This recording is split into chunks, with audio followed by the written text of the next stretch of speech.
Oh, go ahead. You're live. WBGR, Atlanta, Maryland. Episode of the Michael Graham Show. Hello, folks. My name is Michael Graham. I'm a former Georgetown Hoya with my co-host tonight, Eric Ravenel Hawkins. We have guest Gene Smith tonight. We have Chris Washburn, formerly of the Golden State Warriors. And we have Kermit Washington to talk about his book, 2020. Right now, I'm going to turn it over to my co-host right here, Eric Hawkins, so he can tell you a little bit about himself. Eric? Welcome, community. Welcome, community. I am a native Washingtonian. My early years during the riots, some of you may remember that, lived in Linden, Poland, came up on Southern Avenue.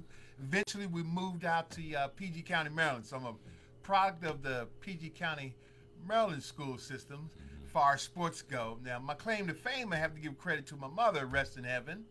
My mother taught at Banneker Junior High School, Cardoza, Bertie Backus.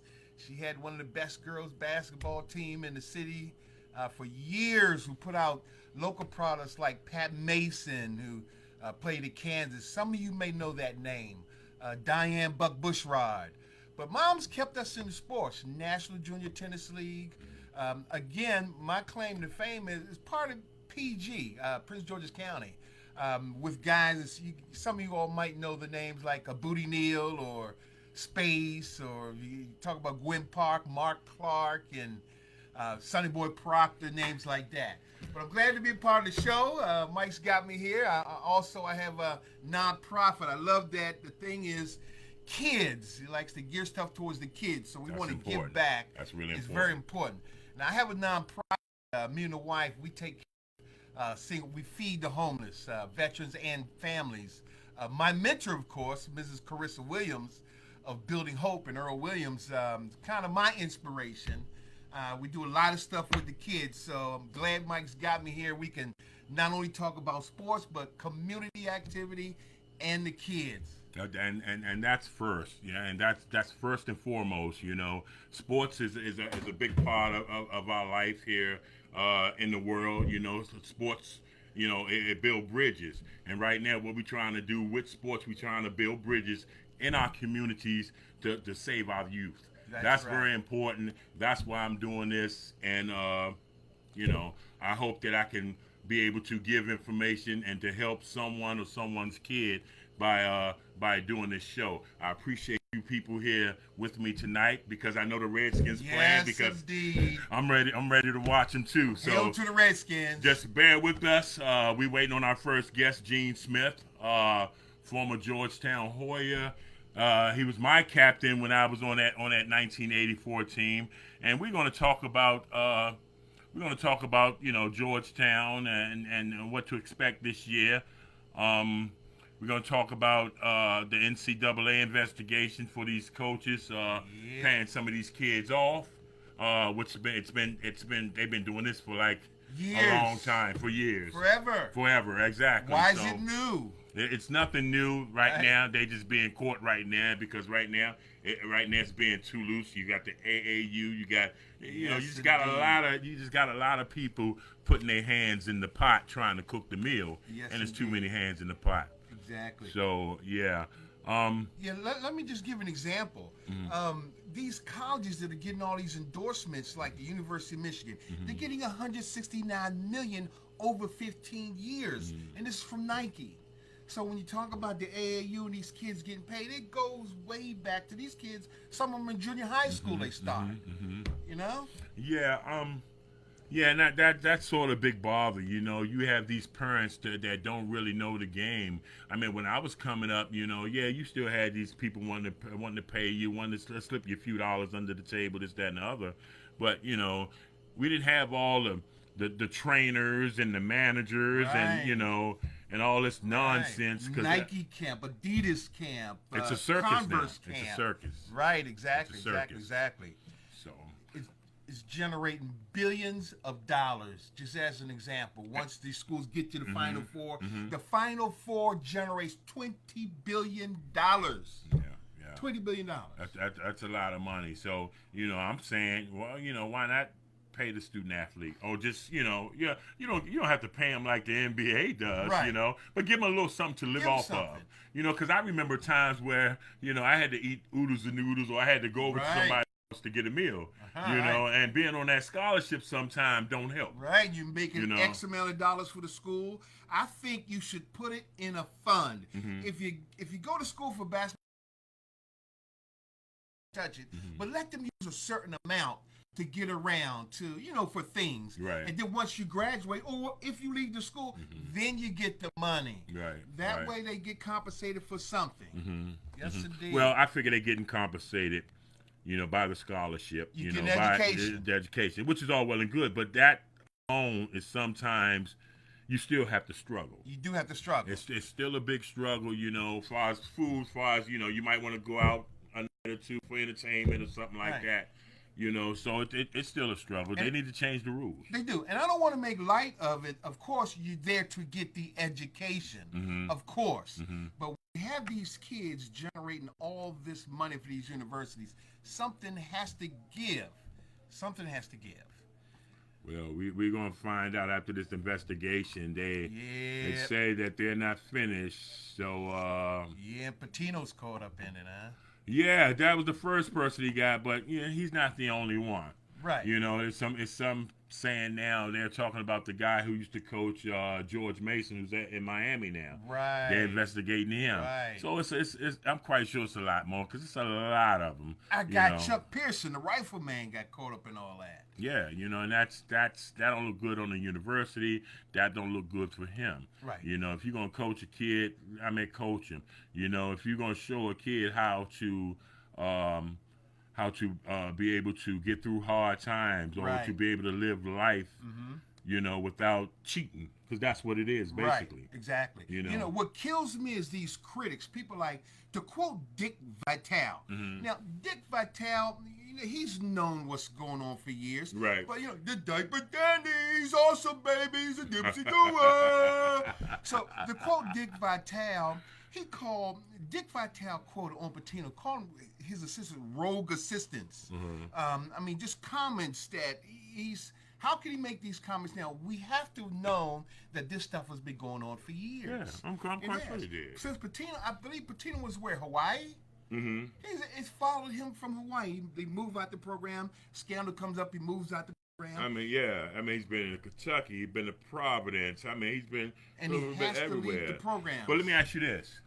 Do you think that Rick Pitino is also, or could be under investigation? He has to be under investigation. Do you think they'll find anything?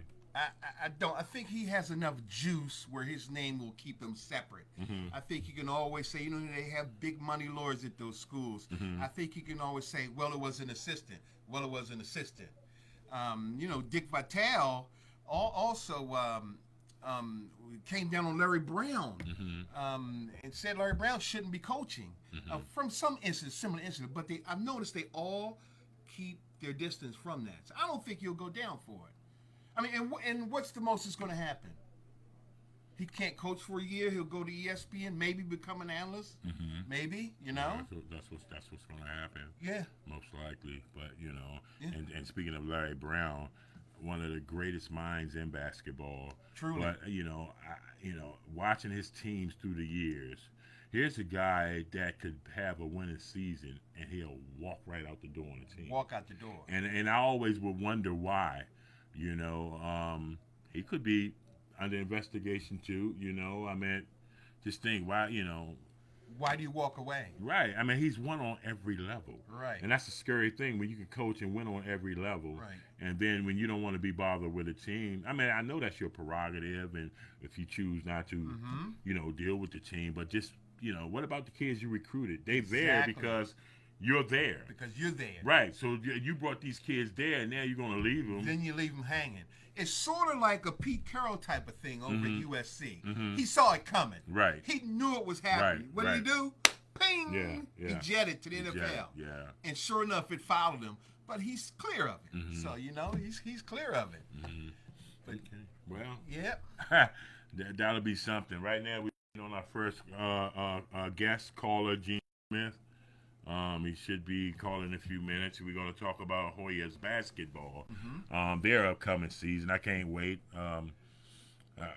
Me personally, I think the move of hiring Patrick was probably the best move that they could make. Pat deserved it. He yeah. deserved it. He paid his dues. He was all well overdue for it. Right, you know? right. So I'm wishing him all the success, man. If I can do anything to help support him, I'm right there. Right. So that's how I feel about it. And there's a lot of other players that we don't know why. We may know why they don't get their shot. They have to wait a little longer than others. Mm-hmm. But he's definitely paid his dues. Yeah, he has. He's very deserving. He has, and I really think that we are going to have a winning season. I noticed that the teams that they picked and everything when they did the schedule. That's what you got to do. You got to give your team confidence. Yes. If you know that your team might not be as good as some people would want them to be, you work on them. Right. Exactly. Yeah. Can we pause for a moment just to say, give our prayers out to the shooting that happened in Las Vegas? Mm-hmm. At least mention that. Okay. Yes, that was a very tragic thing. So. I just want to, our prayers, our condolences to the family and survivors. Yeah, and also I also want to give my condolences, and I also want to say hello to my 2-year-old Susan and my wife Francine. Yeah. You got me in trouble now. I got to say, Bridget, hey, my wife, the kids, and yes, indeed. Okay, we got a call on the line. Caller, you on the line? Yes, sir. I'm on the line. Is that Gene Smith? Yes, sir, Mr. Michael Graham. How are you, sir? I'm doing good. Great, baby. I love you, man. I love you, I man. love you too, baby. I love you too, baby. Hey, man, we were just talking about, our team, about this year coming up and everything with Patrick and all. And, I'm excited. I can't wait because, him being there, he deserved the job. He deserved the opportunity to bring back a winner. And, I think he's going to do it, If he's the only one cooking the food, he's going to do it. Number 50, all I can tell you, the only thing he's missing is your number. I'm equally as excited. I saw the picture today on social media of the team in practice, and seeing Patrick standing in front of the team, actually talking to them, has made this thing even more real. I'm even more excited. One thing I do know, schedule aside, Georgetown basketball is back. All right, Yes, that's what I'm talking about. Indeed. That's what I'm talking about. I can't wait, man. Despite the schedule, everybody talks about the schedule. Where you're doing what you got to do to have a winning team. Because we played some people on our schedule that wasn't good neither. But see, that's all so your team could gel. Right. Yep. And that's what needs to do. Build the confidence. Exactly. I don't think anything wrong with it. I just can't wait. I can't wait. Like I said, I'm behind them 200%. And, man, we're going to have some exciting basketball back here in Washington, D.C. area. Exactly. I've been so impressed with how proactive Patrick has been on the recruiting circle. Mm-hmm. I've been so impressed with some of the press conferences, some of the interviews I've heard him speak on as it relates to patience. Okay. But you and I both know, Patrick, patience doesn't mean don't judge me. Right. Patience doesn't mean don't be critical of the play on the floor. Right. Patience means the good things come to those who wait. Mm-hmm. Right. So that's what I'm feeling. Yeah, me too. Because I think I really want to give him probably a year, maybe 2 years. I think they're going to be, back in the top 5. I'm looking for that. Mm-hmm. And something keeps telling me that that's going to happen. And I'm glad of the change, because it was needed. Not saying that JT3 wasn't a good coach, because I thought he was a hell of a coach, and not only that, right. a hell of a person. But great guy. But it was time for a change, and being a great guy don't get you wins. And that's what it's about. It's a $1 billion business now. Exactly. And hey, Gene, how you doing, man? This is Eric Hawkins here. How are you, sir? Nice to hear your voice. Yes, indeed. Listen, one thing I must say to the folks out there.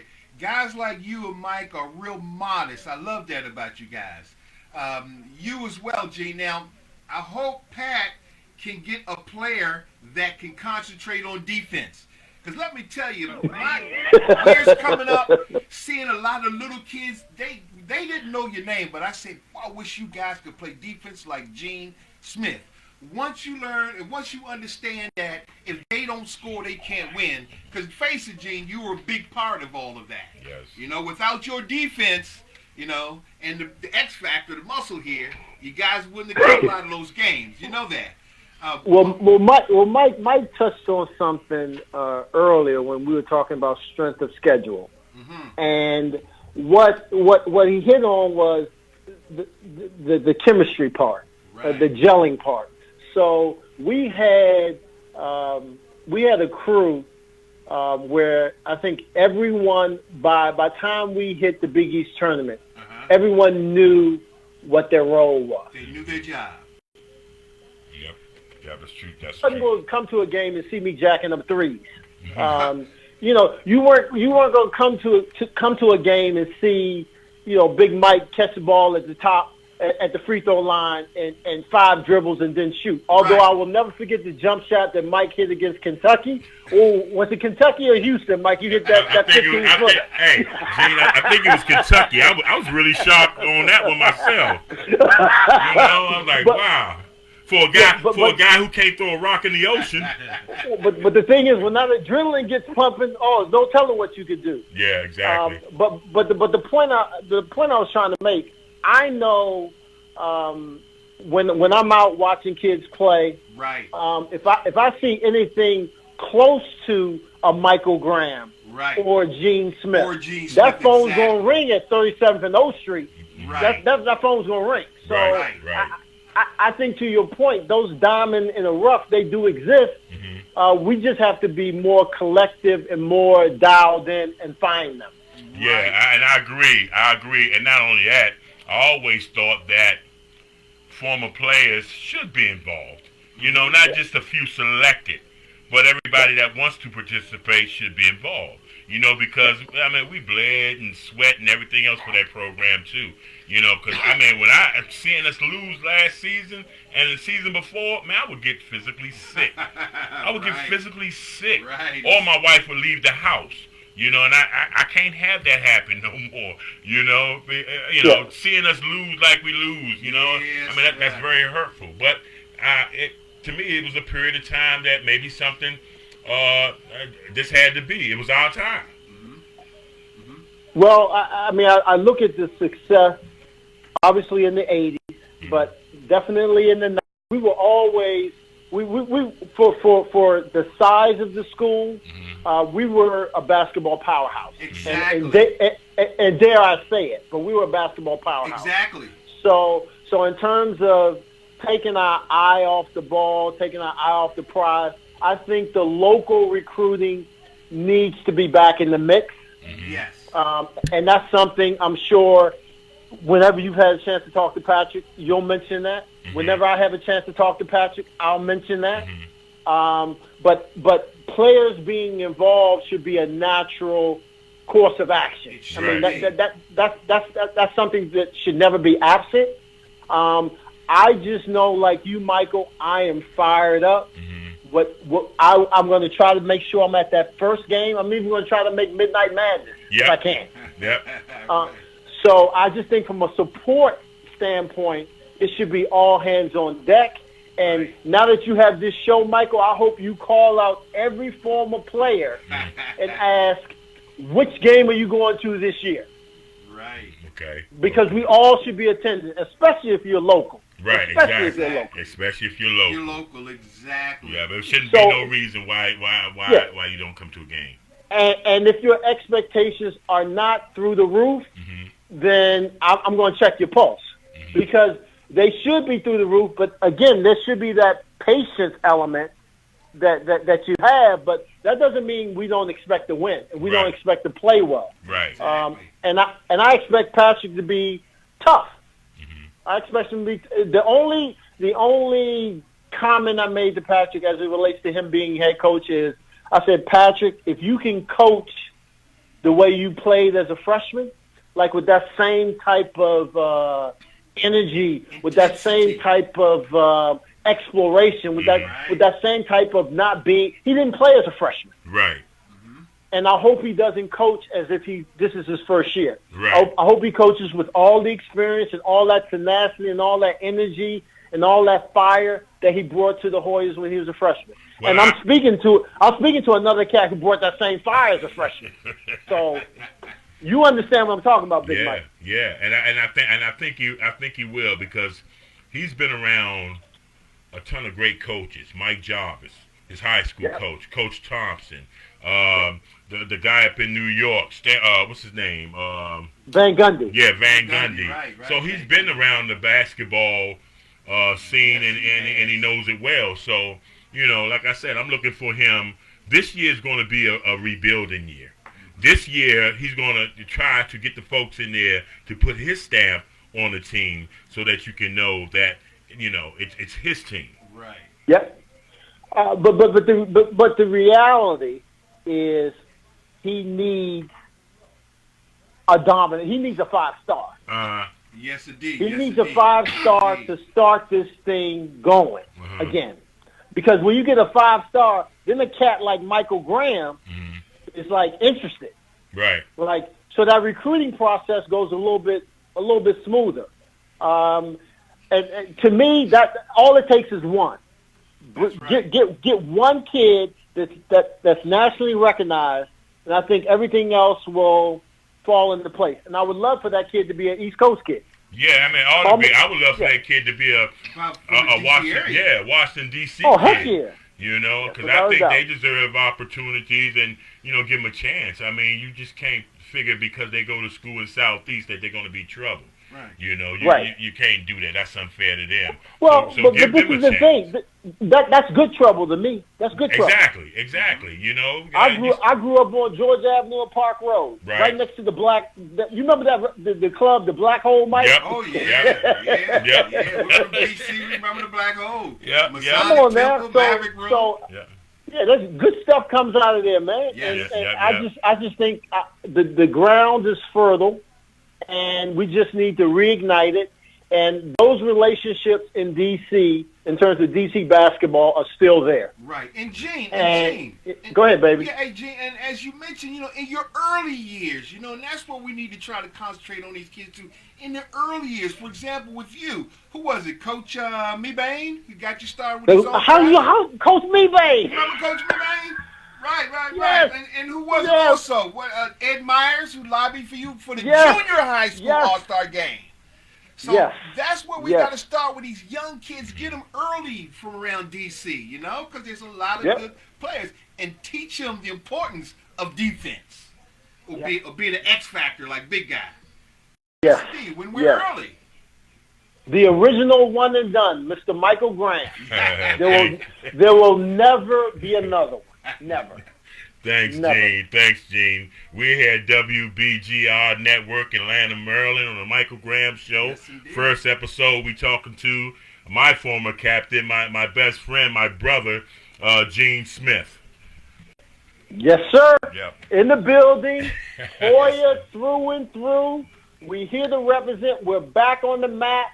Please come out and support. Please support Michael Graham's show, because I can't wait until Patrick is on this show. I'm putting it out there, Mike. I'm putting it out there. Boy, I love you, boy. I tell you. Mike, you've known me a long time, Mike. I'll put it out there, Mike. Yeah, you ain't afraid to. That's one thing I can say about him. You're not afraid to. Hey, Gene, thanks for calling in, man, and I'll be seeing you soon, my pleasure. Yes, Gene. I love you, man. I love you both. I'm going to listen to you both strong. Okay. I'm going to support you both. I wish you luck, and thanks for having me on. All right, real quick, what's the score of the game? Yeah, you know the score of the Redskin game? I do not. HTTR. I'm in Portland, Oregon, in the office. So. Oh, okay, yeah, you're working. You always working. It's raining out there. Yeah. All right, man, I love you, man, and we're going to stay in touch, man. I'll see you during the season. I appreciate you both. Hopefully when you come in town on the Monday, I can get you to co-host with me sometime. That's right. Will be my pleasure. My man. I love you, man. Thank All you. right, guys. Talk to you soon. That's Gene Smith, everybody. Gene Smith, my former teammate. He really played an important role in my life when I was at Georgetown. Him and Fred Brown. You know, they taught me a lot of things, man. You know, and what to deal with, how to deal with certain people up at the university and everything, and you know, and keep a positive approach about everything, which in a sense I did. You know, I don't have no regrets about Georgetown. We won a national championship. That's right. That's right. You know, and I can say that, you know, I've done something that, you know, a lot of people haven't. Do you know what it takes to get to that level? It takes a lot to get to that level, man. You guys accomplished something and made us proud. Made us proud as Washingtonians. Yeah. So it's a great feat, man. Right now the Redskins are up, folks. 7-0. 7-0. Let's go, Redskins. Kansas City. Right now we waiting on a call from Chris Washburn. Chris Washburn was the 1986 NBA first round third player picked in the NBA draft. He was with the Golden State Warriors. So right now I'm waiting on my friend Chris Washburn. He's somewhere in North Carolina, so I'm waiting on him. Talked to him earlier today. He's doing well right now. He just closed up a couple of restaurants. He had a couple of chicken restaurants, and right now in the book, he also does speaking engagements, and also he's a personal trainer for kids out of high school. So you know, he's overcome his situation that he had, and you know, and I'm proud of him, and I'm behind him 100%. I love him. You know, that's another one of my brothers. He should be calling here in a little bit. Everything. He also has a son that's probably better than him. Yes, indeed. You know, that's playing down there in Texas. TCU, right? At TCU, right, yeah. right, so, right. You know, we're gonna wait for Chris Washburn to Watch out call. for him. Exactly. Right. And he should be calling in probably in the next minute or so. Yeah, he's another local legend. NC State, right? NC State. He's from Hickory, North Carolina. That's where he is now. He went back home. Right. I met Chris when Chris was here being represented by somebody, and I was looking for an agent. Yeah. And I think it was a company that Gus Williams from the Bullets had. You know, the original Gus. Yeah, the original Gus Williams. Right. Yeah, okay. so Chris wound up signing with them, and then I didn't see Chris no more until years later when I met him in Houston, Texas, when we both was at the John Lucas facility, you know, training and getting our life in order. You know, I met a lot of guys down there, but Chris, you know, I met Chris, Roy Topley, you know, Grant Garnazak. So those was guys that, you know, that I really got close to. So yeah. But thank you all folks for being with us tonight. I know the Redskins are playing, so that's going to be a problem. Right now we got and everything. Hey Chris, hello. Okay, must have lost him. Maybe we'll try back again. Come back, tune back in. Yeah, but yes, he was a force now. Yeah. Am I there? Hey, Chris. Yo, what's up, Big Mike? Michael Brown, what's up, baby? Man, my little dog was barking, so I had to put him out before I got on with you. What's going on, man? Nothing, man, nothing. Just glad to hear from you, man. Glad to hear from you. You know, I wish I could have tasted some of that chicken that you was cooking up down there. Look at it, man. At that time, the size I was, it was too hot to be in the kitchen. You know, luckily I done lost a little weight and tried to cut back on some of that fried stuff, but it was fun while it lasted. Yeah, I did too. I put on a little weight myself, Chris. You know, I was almost like 4 bills. I was like, whoa. You know, eating all that stuff from my restaurant. I was eating more than I was selling. Right. And you know what? And it's when you own, because they always want you to sample something and try something. And so, you know, I was always nibbling. And, you know, I ain't want nothing to ever go to waste. So, you know, before I throw it away, I'm going to nibble on it. That's my man. I nibbled my way up to 451 pounds. Are you so serious? I had to slide back, bro. I couldn't take it no more. Wow, 451, man, you got up more than me. Yeah, I had to cut it back, man. I had to cut it back. You know, once you get older, you start getting them type 2 diabetes. So yeah. Yeah, gotta be. Yeah, you know, and the main thing, you know, guys our size, you know, like I tell a lot of folks, too many 70-year-old men walking around, so our time is already short. Yeah. So my thing is, I want to be seen and not viewed. There you go. There you go. There you go. Chris, I was telling our fans, man, that, you know, and most of them know that you was the 3rd pick in the NBA draft in 1986. You know, you came out of NC State. You went to Golden State Warriors. What do you think about your Warriors winning the championship this year? And that style of play. That style of play. You know what, man? You know, I'm proud of the Warriors finally getting out there because, believe it or not, when I was there, we had that kind of team. It was just there was missing one piece, and that piece was me because, you know, I was there physically, but that's it. You know, mentally I was not there. Yeah. Well, that's understandable. You know what? And I always figure, to me, that's a part of life. That's just a journey that the man is taking you on because he got something else better for you in life. So yeah, that's what I'm thinking about. But you know what? You know, I also told people about, you know, what you're doing as far as speaking engagements and everything. You coming out with a book. You know, you're a personal trainer for some of these high school and college kids. You know, and I want people to take advantage. You know, if y'all want to, you know, holler at Chris at what he's doing, just send me an email at the Michael Graham Show at gmail.com, and I'll get hold of Chris and you know, hook him up, and he'll take care of you. Also, I really want to talk about is that kid of yours, man. Yes, indeed. That kid, man, he's better than you were, Chris. Look, we're not gonna go that far, Mike. You know, he all right. We ain't going that far. Hey, Chris. Hey, Chris. Eric Hawkins here, man. Your son's over where? TCU? Yeah, he went to TCU, and again, like you said, he got a shot. I think Minnesota had picked him up, not in the lab, but they picked him up, and then he ended up signing with, I think, a team in Turkey. Okay, that's good. That's what I'm talking about, man. You know, and my thing is, as long as you still got the will, you know, and folks still think that you got it, then, you know, keep on following your dream. Like you say, the NBA is just one league that you can be in. You know, that was the main league back when I played, but now you have these overseas different teams. You got D leagues, G leagues, you know, so as long as you want to play, man, the opportunity is out there. Right. Exactly. Let me ask you, what do you think about that 3-on-3 league? Who's that? Ice Cube and them started up.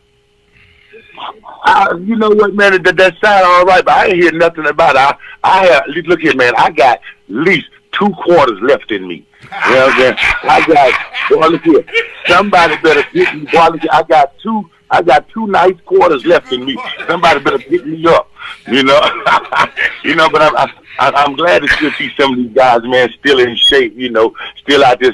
What impressed me, man, seeing cats like Oakley, still out there doing it at his age. You know, Mobley, and them cats still out there doing it at their age, man. Meaning they still keeping their bodies right. But the opportunity, man, is great. You know what I'm saying, for old guys that still trying to get a few dollars in their pocket, and also still show these young kids that they still got it. You know, that's a great platform. Yeah, that is, and we have to take the platform we get as former athletes.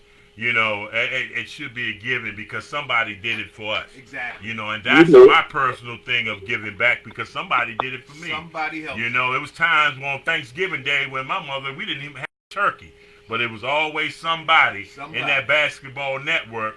You know, I can remember a guy by the name of Joseph Carr. You know, that was my savior. You know, and a police officer named Jules. So I had quite a few of them. You know, that sort of helped me through anything that I wanted to. That couldn't help me with, because there wasn't no man in the house. So I thank them.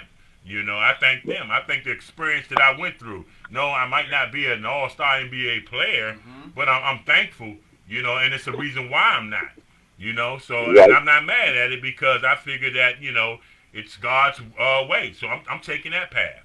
You know, and that's the best way to look at it too, man, because a lot of these guys, like I said, I played with the Shepherds, the Masons, Orlando Warriors, all these guys were in shape and was good guys and did all the right things, but passed early on.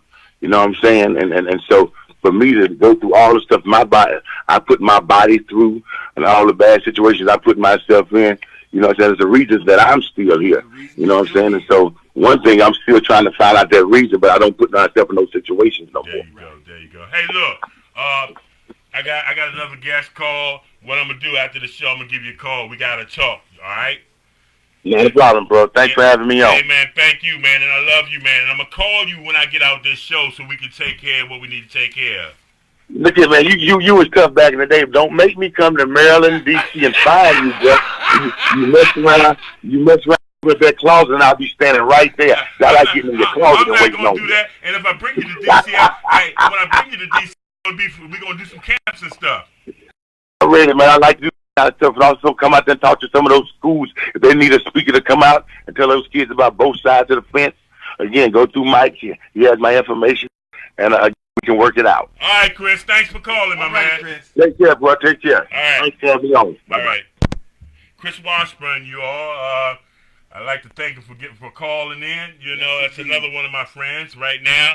I'm waiting on the third guest here. He's already on the line. Former ABA and NBA star. One of my favorite players coming up when I was a little boy from the D.C. area. That's right. He has a book out called The 2020, The Kermit Washington Story. Get that book. On the line right now is Mr. Kermit Washington. How you doing, sir? Hello? Hello, Mr. Washington? Yes, this is Chris Boardman. Chris, how you doing, Chris? Good, how are you? I'm doing great. What can I help you with, sir? Question for Michael. Yes, sir. Michael, just wondering, why do you think they don't have you up at the hilltop helping out? You know, I don't know why, and I don't even ask, you know, but, you know, I've made myself available so many times. So, but if they don't want you there, I'm not going to, you know, force myself on nobody. I would love to help out because, you know, I figure I helped build that program. Yeah, so I want to be there, you know, but, I mean, that's up to them. They, you know, I think they pick great people. They know which way they want to go. But if they need my help, I'm here. Amen. Amen. Yeah. Other question, do you think Pat... Go ahead. Caller, you're on the air. This is Kermit. How are you? Hey, Mr. Washington, how you doing? Ladies and gentlemen, we have Kermit Washington on the line here. We're going to talk about his book, The 2020, The Kermit Washington Story. I've read it. I love it. I've seen your interview on the Rock Newman show. I loved it. Yes, indeed. You know, you're amazing, sir. You really are. And, you know, I just don't know what to say. I mean, I feel great that you're letting me interview you. You know, I really feel good about that. And sir, I really want to thank you. Well, no, we try to help each other, brother. I would do anything you need for me to help you. No problem at all. Yeah, and but we're all trying to make it. Yes, yeah, indeed. Hey, Kermit, Eric Hawkins here. Eric Ravenel Hawkins. How you doing, my man? Hey, fine. How are you? How are you? Doing great. Yes, you are definitely part of you're a DC legend. You're an area legend here. Yes. Of course. Beyond the Rudy Tomjanovich thing, a lot of people don't realize or know, some don't. At one time, you know, for the NCAA, didn't you average 20 points and 20 rebounds? For my career, yeah. Yes, for a career. Yeah, right. for a career. A whole lot of guys haven't come close to that. Nope. You know? Well, no, not in the last 45 years. Nobody's done it for 1 year. Exactly. And nobody's averaged 20 rebounds a game. But, exactly. You know, as I tell people, there are a lot of guys that are better rebounders than I was, but I just tell people I just thought I was in really, really good shape. Mm-hmm. I mean, I think that for me, I wasn't all that talented, but I did work very, very hard to stay in good shape. And that's what a lot of folks loved about you. Some of us that actually saw you, you work. You're right about that. Even in the NBA, take a look at your NBA. What did you average? 9.2 points, 8.3 rebounds. Do you know what the guys you know are what? making? No, the thing is that you take the first 2.5, 3 years. I with the Lakers, I sat on the bench because they told me when they drafted me, we don't need you right now. Right. But, you know, when you're young, you say, oh, no, I'm going to play. But, you know, they had just gone to the championship with Wilt and Jerry West and Gail Goodrich. Right. And they had Connie Hawkins. So they had about 4 or 5 Hall of Famers on that team. Yeah. And so I didn't get in to play very much. But after I got in, I averaged, I think, about 10 points and 10 rebounds a game. I was a good average player. Right. I mean, I'll just be honest with people. But you know what? But hey, Kermit, do you know what they get paid for that, what you average nowadays? About $20 million a year. Yeah, I do know that. Yeah, I Plus, do know. weren't you? You were an all-star, weren't you? Yeah, but you know what? Let me be honest. Like, just if people read the book, you know, even though I made the All-Star team, I never considered myself an All-Star, even though I made it. No, I'm be honest with you. You know something? When you grow up, like in D.C., when you grow up in D.C. and you play on the playgrounds, you have Austin Carr, you have all these superstars telling you what to do. Okay, then I get in the NBA. I have Jerry West and all those guys telling me what. The Boston Celtics, I have 4 Hall of Famers on that team telling me what to do. So I never saw myself as anything exceptional when I started playing. I did what I was told to do. Right. And it's just, and you know, did growing it. up in And D.C. you did it. Back in those days, you just did what you were told. Right. You know, like John Thompson, you did what he told you to do. Yeah. I've heard plenty of stories about him and Red Auerbach and everything.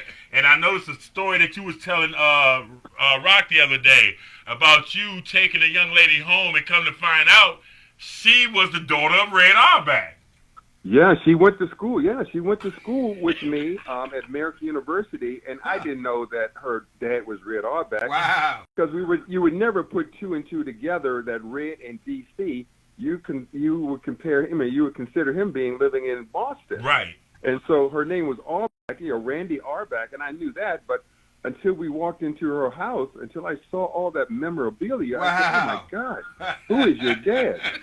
Wow. And then she says, Red Auerbach, so I said, well, let's get out of here. As soon as I turned to get out, he walks through the front door. He says, young man, sit down. I want to talk to you. So that was the beginning of my relationship with Red Auerbach. Wow. That's amazing, man. That is something. You know what? I got to get with you, man, somehow. We got to go to lunch. Man, I got to say, because I love stories, man, especially back, you know, in the days, the ABA days, NBA, because me personally, I really didn't start playing basketball until like my 9th grade year, because either I had to play basketball or go to jail. So I decided to play basketball. It wasn't a hard choice. It wasn't a hard choice, you know. So I was a late bloomer, you know. But I remember the time when you played at AU, and then the incident happened with Rudy and all that stuff, man. And you know, I was like, wow. I remember the time you averaging 20 boards a game, and I think that's where my game came in as a rebounder. I didn't want to score. I wanted to get 20 boards a game. And I always thought if I can get 5 rebounds a quarter I'll get my 20. Right. Yeah. You know what? You know, the thing is, I try to when I talk to high school kids and college kids, I said, listen, if you never got tired in a game, how good would you be? They say, oh, I'd be really good. I said, then why don't you get in that kind of shape? Right. Because, like I told people, I used to jump rope 10,000 times a night with a 20-pound weight vest. Wow. And I never missed a night. No, I never missed a night. Wow. And my brother played pro football, so I had another tough guy telling me what to do all the time. Okay. But then I went to American University, and I ran the dormitory stairs every night. And I just didn't get tired in games. And I tell guys, I said, you can do it, but it's not something you can do in 1 or 2 months. Right. It takes a long time to build up that kind of stamina. Yeah, put the work in. And you can do it. And I just didn't get tired. And I was smart enough not to get in foul trouble. Okay. You know, I'm not going to get in foul trouble because I'm in better shape than these guys. So if they beat me once, okay, they beat me. I know they're going to be tired in the 3rd or 4th quarter. Exactly. That's how I thought. Just have a plan, a game plan. Right. Okay. Well, why the book? Well, you know what? I started writing that book, off and on over 3 or 4 years ago. And because people kept telling me about, you know, when I would just tell them stories about going to Rwanda during the genocide. Right. You know, I got on a plane and I volunteered to work in a refugee camp, you know, during the genocide. But I never thought anything big of it. But when I tell the stories, they say, my God, you're a fool. Getting on a plane, going where, you know, 1 million people have been killed, Right. and working in a refugee camp with Right. doctors and nurses. That's I said, well, outstanding. first of all, my daughter told me I needed to do something about what's going on, so I donated money. And then after donating money, I said, the guy said, well, Kermit, if you go with us, you'll help us raise a lot more money because of the publicity and the notoriety that you going with us will bring to the group. Right. And so I went. It was kind of scary. No, not kind of scary. It was it was terrifying. Yeah, Kermit, you went to Because Goma. You went to Goma in Zaire, correct? I went to Goma, but see, Goma is right next to Rwanda. I went into Rwanda too, but see, all the people were coming out of Rwanda, and I went into Rwanda too. But the refugee camp was like 300,000 people with no food, no water, no shelter, no nothing. Wow. No bathrooms, no nothing. And we worked in that camp. I only stayed for 5 days. And after 5 days, I said, you know what, I'll come back. But right now, I'm not used to being around hundreds of dead people. I don't mean to, I'm not being disrespectful. Right. No, and people that are dying and suffering. I said, but let me get my mind right, and I'll come back. And so I've been back 35 times. I've built a clinic. I've got 50 kids in school. We have a food distribution center. But with the NBA, when I was working with the NBA, we fed, I'm going to say fed, we served over millions of meals to the kids, the slum kids in Nairobi, Kenya. Wow. And it was, it's good. And the thing is that the situation which, people have read about, had a guy that stole my charity's identity and caused me a lot of problems. But I'm working on that. It costs a lot of money. Right. But here's the thing, though. I told that one investigator, I said, listen, here's a guy. I mean, I go to Rwanda. I go to Goma, Zaire. I volunteer. I've been 30 times. I paid for it myself. And you're going to say that I'm involved with some guy, some stuff with he stole my identity. It doesn't make any sense. No, it doesn't make any sense. Right. And it doesn't. Those things don't go Exactly. together. And you know something? I could tell you 100 stories of the different things that we have done. I mean, we built that school. We built the clinic. Right. The clinic's like 13 or 14 years old, and we have a school we built. That's But now commendable. we've moved the kids out of our school because they got older, and they needed to be in like high school and junior high school. So they couldn't be in the little, the school that we had. Right. But we have to pay for them every month. And as I said to somebody the other day, I don't like, for 20-some years, I've never told people what I did. But with that investigation, I said, listen, every month I have to send over $3,800 Wow. to every month. In the last 2.5 years, I've sent $150,000 of just my money, somebody else's money. Wow. But here's the thing. Now, here's what happened about 5 years ago, and this is part of that investigation thing, which those people drive me crazy. Western Union is how you have to send the money. About 5 years ago, 6 years ago, Western Union said, we won't let you send any more money in your name. You're sending too much.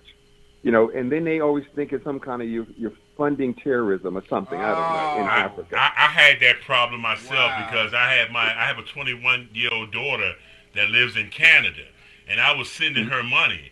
So all of a sudden now they made me stop because I was sending too much. Well, I got a daughter in school that lives in Canada. Wow, right. They was Yeah, like, well, we I don't know if believe it's going to terrorism or what, so you Right. got to find another way.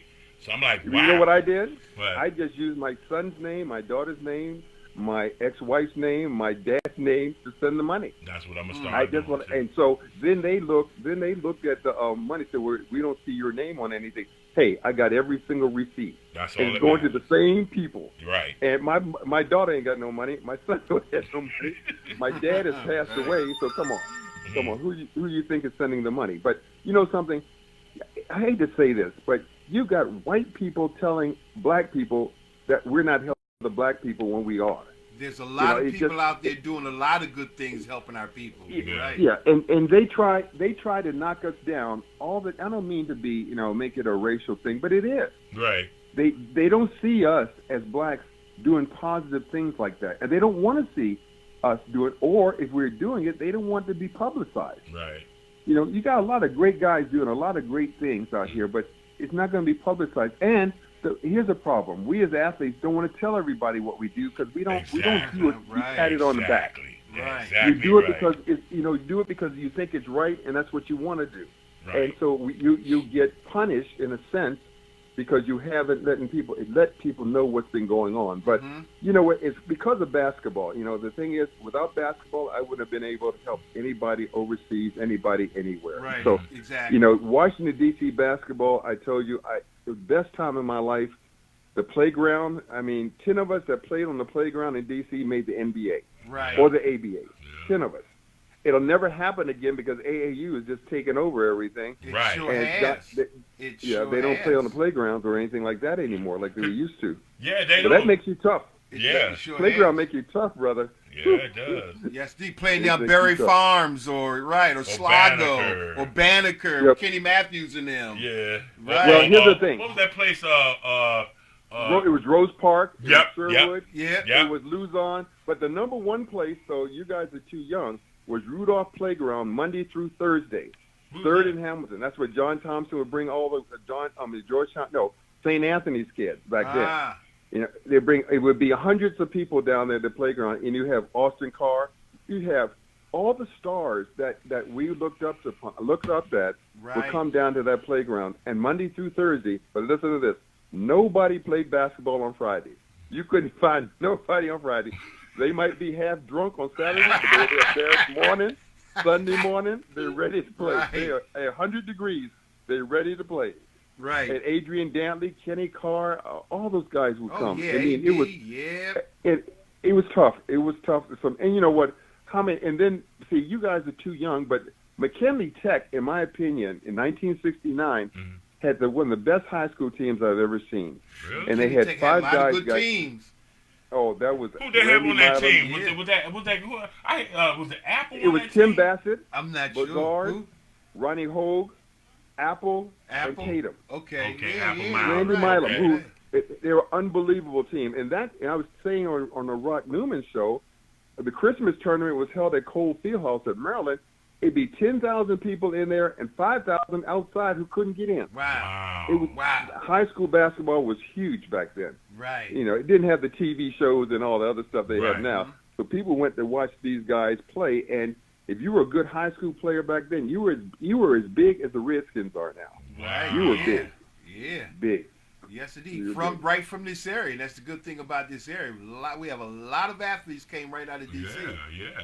And especially basketball, and it's not really known for that anymore because we don't have the players like we used to. Exactly. Because they done took a whole new turn with this AAU stuff, and just doing it the old-fashioned way. Now you got the parents that don't really know the game, but got the kid 3 or 4 trainers, Right. And stuff they, like that. They don't have the grades. Yeah. Right. Taking them around But the you know game. what it is though, guys. You're saying it's not bad, but see, the thing that I needed when I got to pro, and that's why I had to get a guy named Pete Newell to help me get off the bench, because I was a center in college, but in pros I was playing the forward position, and it's like night and day. I had to learn, You were always a big guy. and I had to find somebody to help me get off the bench. I said, I don't want to sit on this bench, so please help me.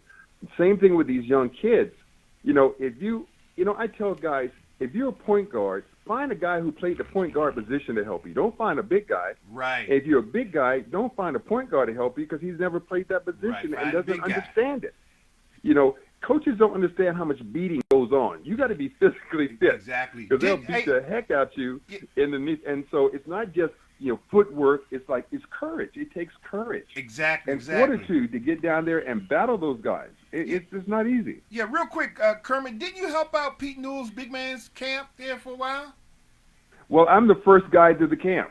Right. Okay. See, it started with me, and then after I stopped playing, I ran the camp for him for about 4 or 5 more years. Got you.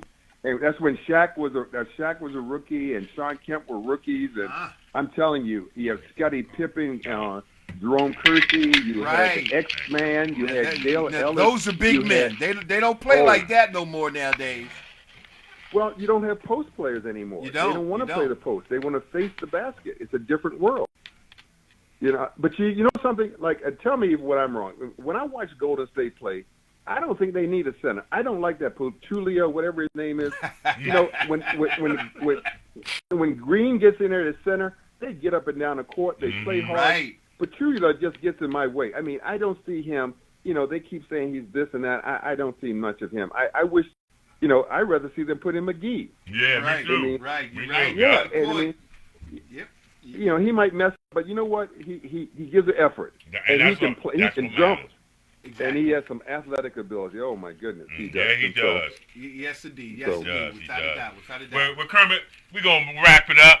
We appreciate you coming on and everything. That really meant a lot to me, man. And if I could do anything to help you in your cause, just give me a call. I'm with you, man. Yep. And Well, Kermit, you we want to take care. get I you. appreciate it. We want to Take get care. you to come on out with us on one of our camps and talk to the kids as well. Well, when I get into DC, I will. Okay. I appreciate that, Mr. Washington. Take care. All right. Thanks, sir. Take care. Thank you. Folks, that was Kermit Washington, former ABA, NBA Laker, with his book, 2020, The Kermit Washington Story. Great man, DC great legend, man. DC legend. Legend. Legend. Big man. Big man. Work yes. the post. Like I said, I want to thank you guys tonight for coming on and, spending time with us. We're about to wrap it up. Tonight was the first night, and I think it went pretty well. Yeah, getting the nerves, got to work the nerves. Please do me a favor, go to Facebook and like the Michael Graham Show page. Yes, Also indeed, on Wednesday, I will have and release my guests on Wednesday for the next show on Monday. Please go to the page, the Michael Graham Show, and give me a like. Post your comments. Good, bad, ugly, don't matter. Because we need the improvement. That's right. We need That's to improve right. on this. So That's right. We want to talk about the kids. It's for the kids too. yes, that's for the real kids. important. Yes, indeed, for the kids. And I want to thank my man. I call him Little C. I'll tell y'all why on another show later down the road. But I definitely want to thank him for having me here, because all things DC, all things nonprofit, anything for the kids. That's important. And being, from DC, there was an old saying a guy once said, we're going to tell it to the young, we're going to tell it to the old. We're going to tell it to the hot, we're going to tell it to the cold. We want you to do a lot of laughing, we don't want no crying, but most of all, we don't need no signifying. I'm Eric Ravenel Hawkins, it's the Michael Graham Show. And I'm Michael Graham. Thank you all for joining us tonight, and we'll see you next week. Yes, indeed.